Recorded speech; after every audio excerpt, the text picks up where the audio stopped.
Welcome back, everyone. So this time on A Minute with Mark, we're gonna do a slight modification on the airbox with just 2 zip ties, and I think it's gonna help you out a lot. So let's take a look. Okay, so the problem area is back here. This is the fuse box, and you have a quick clip here. Again, really nice, but the problem is you can't really get it back on.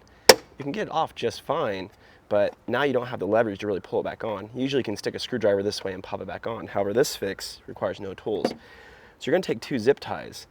The first zip tie, you're gonna sneak around there.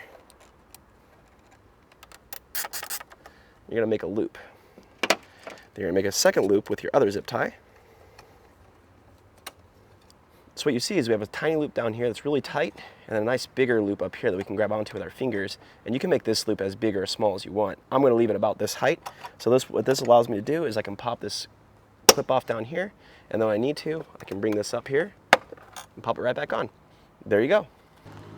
So it's simple, cheap, and really works and makes it a toolless system. With that, hit the comments below and let me know what you think. As always, thank you for watching, and we'll see you in the next video.